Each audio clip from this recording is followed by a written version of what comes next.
When I was originally planning content for this channel and coming up with the various formats for my videos, especially my review format, I very intentionally decided that I didn't want to talk about price unless I had to.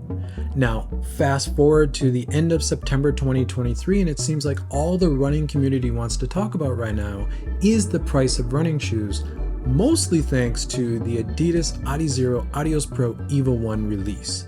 So I thought it was about time where I sit down and explain why I don't want to talk about price and finally get into the price of the Evo 1. In my career as a product designer, I worked enough in fintech to learn a lot about how people look at money and to realize that no one looks at money the same. What I think is expensive or inexpensive or cheap or good value for money, I guarantee is going to be different than what you think and what the next person thinks. The way we think about the value of money and the weight we put on that is extremely different. So my POV on that doesn't really matter, which is the first reason I don't talk about price on this channel. The second reason, and I really realize this being an American who lives abroad, is that while the US dollar is somewhat universal across the world, generally everyone understands the value of the dollar, at least in relationship to their local currency. So if they're looking at a price, they're hearing a price in US dollars, generally they can convert that to their local currency.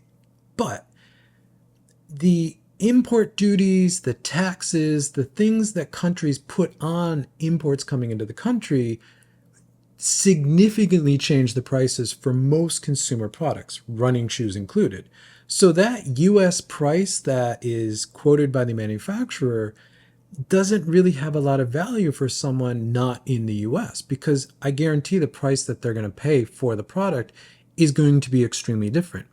Additionally, if you're talking about sales, discount codes, all of those sort of things, those don't apply internationally, or they apply very differently or at very different times. So again, none of that really applies, which is another reason I decided not to talk about it.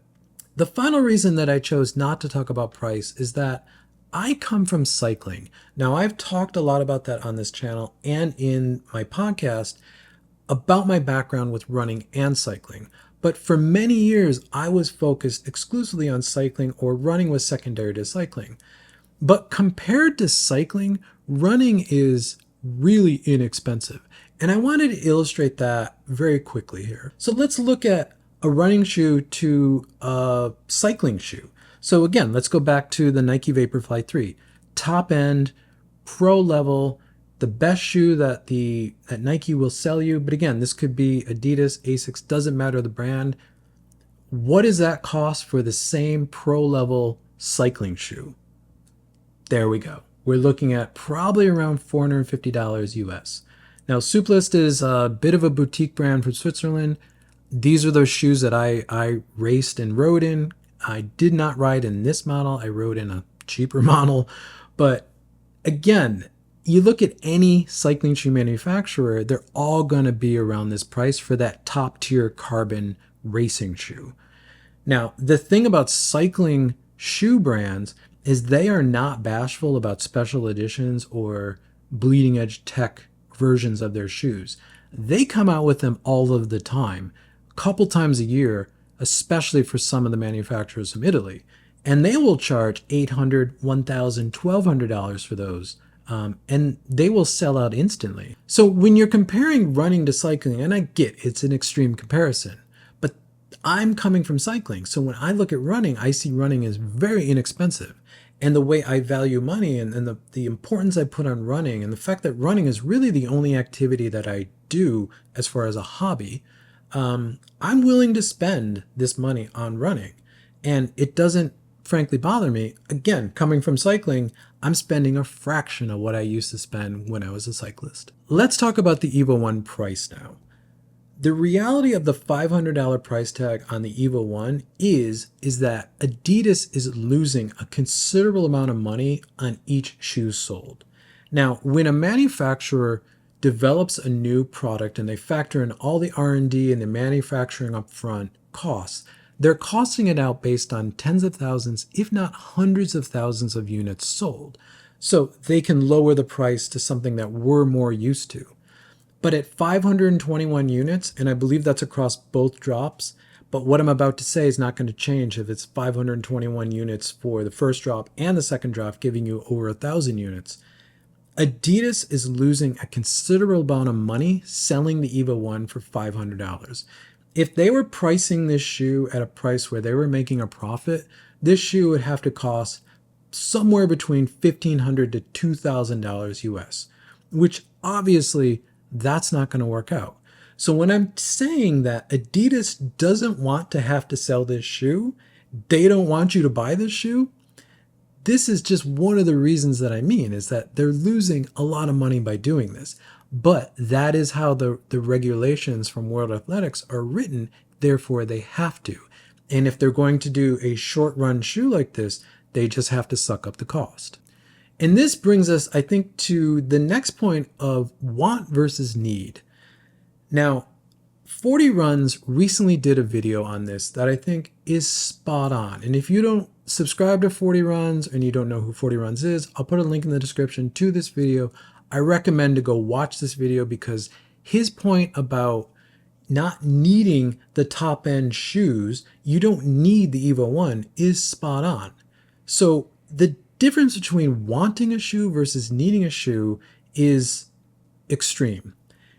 Do we want the EVO 1 or whatever super shoe? Sure. But do you need it? Do you need that top end tech to be a successful runner, to have an enjoyable time running? I'm going to say no. I'm a running shoe review channel. I love running shoes. I love talking about them. I love reviewing them. I love the tech into them. But I'm telling you, you don't need the bleeding edge top end tech. They're great. And if you value running enough that you're going to spend that money on it, that's awesome. I run in these shoes all the time. I love them. But again, for me, the value is there. But for you, the value might not be. So 40's video, I think, is great because he goes into these different categories of shoes and really gives you more affordable versions to buy. And to my final point, is the EVO 1 priced at $500 setting the precedence for the future super shoe releases to be $500 as well? I'm going to say no, not at all. I do think the era of the $250 super shoe, which originally came from Nike back in 2017 with the Vaporfly 4%, is coming to an end. Not because of greedy running shoe manufacturers, but because of inflation. The price of everything everywhere is going up. So if we see the 260, 270 normalization of super shoes, again, the top end tier of what you can buy from a running shoe brand, I wouldn't be surprised. But these $500 special editions, these are not going to be the norm for really two reasons. Only Nike or Adidas are big enough where they could afford to do this. And the EVO 1 really is only coming out of the ashes of the Adios Pro 4 development program that was stopped. And they kind of went back and looked at it and figured out what they could, salvage from it. And that's where you get the EVO 1. Nike has done these special editions in the past. In fact, in 2018, they released the Vaporfly Elite Flyprint, which costs $600, and you needed to provide proof of a sub 3-hour marathon time to even enter the raffle to get a pair. So there is a precedence for this. And again, only really Nike and Adidas could do this, or do they have the budgets where they could afford to develop, shoe programs like this?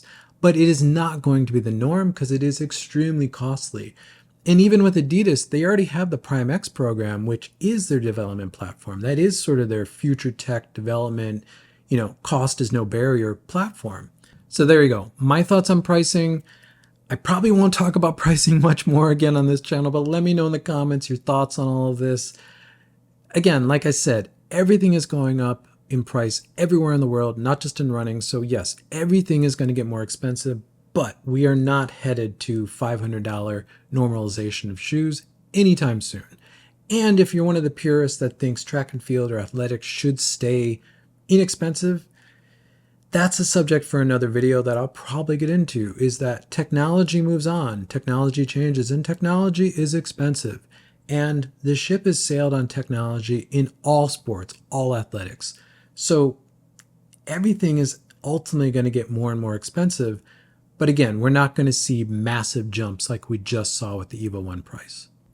Thank you for making it to the end of the video. If you like this type of content, consider subscribing because you'll see more content like this pop up in your feed. If not, drop a like on this video because it helps this channel continue to grow, which I always appreciate. And with that, I'll catch you in the next one.